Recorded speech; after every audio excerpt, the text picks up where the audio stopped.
शहर से दूर एक वीरान सी जगह पर आज कुछ ट्रक से गांव के लोगों को बंदी बनाकर कहीं जा रहे थे। ये सभी बंदी लोग एक ही गांव के थे जो बहुत डरे हुए थे। एक ट्रक के कोने में सिल्वा और उसका बेटा मैसी बैठे थे। दूसरे कोने में केविन अपनी बीवी वीना के साथ बैठा था। इन लोगों को अगवा करने वालों ने इन सभी की गर्दन के पीछे एक एक इंजेक्शन भी लगाया था। किसी भी गाँव वाले को नहीं पता था कि उनके साथ क्या हो रहा है और उन्हें कहाँ ले जाया जा रहा है। ट्रक्स लगातार आगे बढ़ रहे थे। इसी बीच सिल्वा का बेटा मैसी चलते ट्रक से कूद जाता है। उसे भागते देखकर सभी ट्रक रुक गए थे और उनमें से कुछ बंदूकधारी बदमाश बाहर निकलते हैं। मैसी लगातार भाग रहा था लेकिन एक बदमाश उसकी टांग पर गोली चलाता है। अपने बेटे का हाल देखकर सिल्वा डरकर रोने लगी थी। अब वो बदमाशों का बॉस सिल्वा के पास आता है और एक बदमाश को मैसी के पास जाने को कहता है। जख्मी मैसी अभी भी भागने की कोशिश कर रहा था मगर बदमाश उसे पकड़कर बॉस के पास ले आता है। अब बॉस मैसी को भागने की सजा देने वाला था और वो अपने आदमी को रस्सी लेकर आने को कहता है। इसके बाद बॉस के कहने पर मैसी के हाथ पैर रस्सी से बांध दिए जाते हैं। मैसी के हाथ पैर दो ट्रक्स के बीच बांधे गए थे। अब जैसे ही ट्रक्स फिर से आगे बढ़ने लगते हैं तो मैसी का शरीर दो ट्रक्स के बीच घिसने लगता है। वो हाथ पैर खोलने की कोशिश करता है लेकिन सफल नहीं हो पाता। थोड़ा आगे जाने पर बॉस एक आदमी से कहता है कि अब खेल खत्म करना होगा। उसकी बात पूरी होने के बाद एक ट्रक रुक जाता है जिसके साथ मैसी की टांगे बांधी हुई थी मगर आगे वाला ट्रक लगातार बढ़ता रहता है जिसके बाद मैसी का शरीर दो हिस्सों में बढ़ जाता है। अपने बेटे की दर्दनाक मौत देखकर सिल्वा बेसुसी हो गई थी। बदमाशों ने आज ही इन सभी को गन्स के दम पर अगवा किया था और अब इन सभी की जान बदमाशों के हाथों में थी। कुछ देर बाद सभी ट्रक से एक जगह पर आकर रुक जाते हैं। बॉस अपनी गाड़ी से बाहर निकलकर सभी गाँव वालों को बाहर निकालने का हुक्म देता है। उसकी बात मानकर बदमाशों ने सभी गाँव वालों को बाहर निकाल लिया था। इसके बाद बॉस के कहने पर सभी को एक साथ खड़ा कर लिया जाता है। इसी बीच कुछ गाँव वाले भागने की कोशिश करते हैं मगर बदमाश उन्हें गोलियां मारकर मार देते हैं। उन लोगों का हाल देखकर गांव वाले समझ गए थे कि भागने का कोई फायदा नहीं। अब वो बॉस सभी गांव वालों से कहता है मैं कंपनी के लिए काम करता हूं और वो कंपनी इंसानों पर कोई टेस्ट कर रही है। मैंने कंपनी के कहने मुताबिक तुम लोगों की गर्दन में एक एक इंजेक्शन लगा दिया था।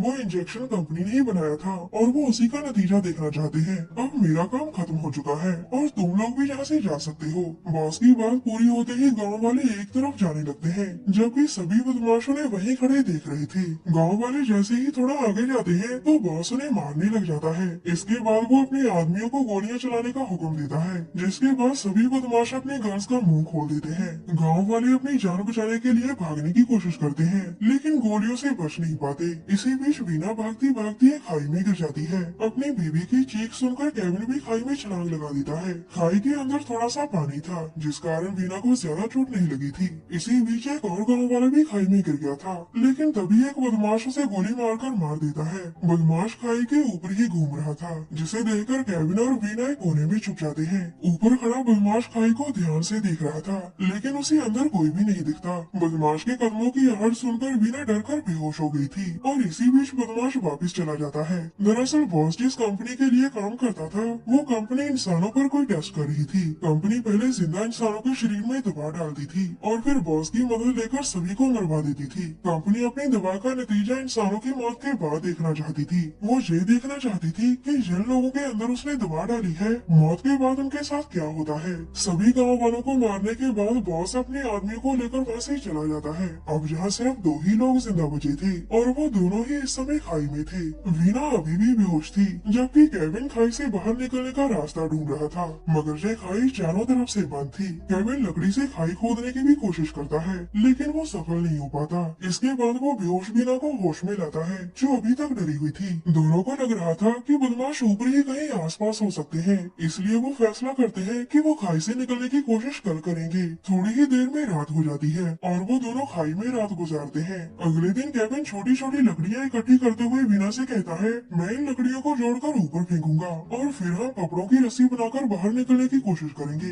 अपनी बात कहकर वो गाँव वाले की लाश के पास जाकर उसके कपड़े उतारने लग जाता है। केविन को देखकर वीना भी अपनी पैंट उतार देती है। अब केविन उसके पास आकर उसकी पैंट उठाता है और फिर अपनी भी पैंट उतार देता है। इसके बाद वो सभी कपड़ों को पानी में डुबोकर उन्हें गीला करने लग जाता है। वीना के पूछने पर केविन उसे बताता है कि गीले कपड़े ज्यादा मजबूत होते हैं। इसके बाद केविन सभी लकड़ियों को जोड़कर एक डंडा बनाता है और फिर वो उस डंडे को ऊपर फेंकने लग जाता है। कुछ कोशों के बाद केविन का डंडा ऊपर अटक जाता है। अब केविन कपड़ों की रस्सी से ऊपर चढ़ने लगा था मगर इसी दौरान डंडा टूट जाता है और केविन नीचे गिरकर चोट खा लेता है।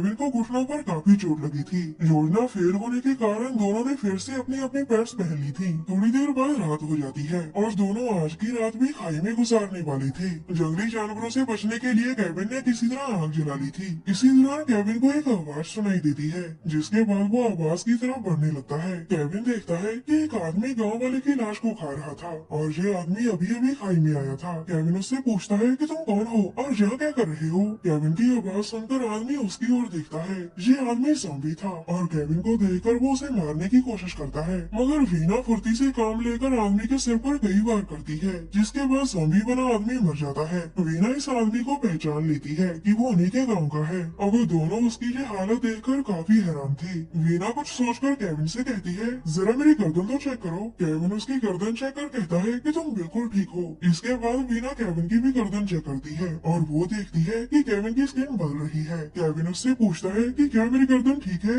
इस पर वीना झूठ बोलती है कि सब ठीक है, क्योंकि वो सच बोलकर केविन को डराना नहीं चाहती थी। अगले दिन सुबह पहले वीना नींद से जागती है, उसके बाद केविन जागता है और वो जल्दी जल्दी उठकर पानी से कुछ पकड़कर खाने लगता है। जब वीना उससे पूछती है कि तुम क्या खा रहे हो, तो इसके जवाब में केविन उसे बताता है कि मुझे भूख लगी है और मैं मेंढक खा रहा हूँ। केविन की बात सुनकर वीना को वॉमिट आ गई थी। थोड़ी देर बाद तेज बारिश शुरू हो जाती है, जिसे देखकर केविन कहता है, आज हम तैरकर इस खाई से बाहर निकल जाएंगे। उसकी बात सुनकर वीना बहुत खुश हो गई थी और वो दोनों जल्दी जल्दी खाई भरने का इंतजार करने लगे थे। कुछ ही देर बाद खाई में बारिश का काफी पानी जमा हो गया था। केविन ने तैरकर किसी पेड़ की जड़ पकड़ ली थी ताकि पानी भरने पर वो ऊपर आ सके। बारिश जल्द ही रुक जाती है, लेकिन तेज बारिश के कारण खाई में काफी पानी जमा हो गया था। केविन किसी तरह वीना को उठाकर खाई से बाहर निकालने लगता है। जल्द ही केविन की कोशिशें रंग लाती है और वीना खाई से बाहर निकल आती है। बाहर आकर वीना जैसे ही केविन को निकालने की कोशिश करती है तो उसे खाई में केविन नजर नहीं आता। वो केविन को बहुत पुकारती है, लेकिन केविन तो पानी में डूब चुका था। केविन की मौत से वीना बहुत रोती है, क्योंकि दोनों एक दूसरे से बहुत प्यार करते थे। थोड़ी देर बाद वीना खुद को संभाल कर आगे बढ़ने लगी थी और आगे उसे एक ज़ॉम्बी नजर आता है। ये ज़ॉम्बी एक लाश को खा रहा था, जिसे देखकर वीना डर कर भागने लगती है। आगे जाकर उसे और भी ज़ॉम्बी दिखाई देते हैं और वो वीना को भी पकड़ने की कोशिश करते हैं। वीना भागकर उनसे तो बच जाती है, लेकिन भागते भागते वो उसी खाई में गिरते गिरते बचती है जिसमें से वो अभी अभी बाहर निकली थी। और वो जैसे ही खाई से बाहर निकलने लगती है तो इस बार केविन उसकी टांगे खींचने लगता है। केविन पूरी तरह से ज़ॉम्बी में बदल गया था। वीना उस पर वार कर किसी तरह खाई से बाहर निकल आती है और फिर से आगे बढ़ने लगती है। वो जान चुकी थी कि जो इंजेक्शन कंपनी ने उन्हें लगाए थे उन्हीं के कारण मरने वाले ज़ॉम्बीज में बदल रहे थे। केविन भी अपनी मौत के बाद ज़ॉम्बी में बदला था। दरअसल कंपनी मरे हुए लोगों को जिंदा करना चाहती थी, लेकिन उनका टेस्ट आदमियों को ज़ॉम्बी में बदल रहा था। कुछ देर बाद वीना को एक ट्रक नजर आता है और वो उसे रोककर उससे मदद मांगती है, मगर ये ट्रक बदमाशों का था। वो वीना के सिर पर पहले वार करते हैं और फिर उसकी गर्दन चेक करते हैं। वीना की स्किन भी बदल रही थी,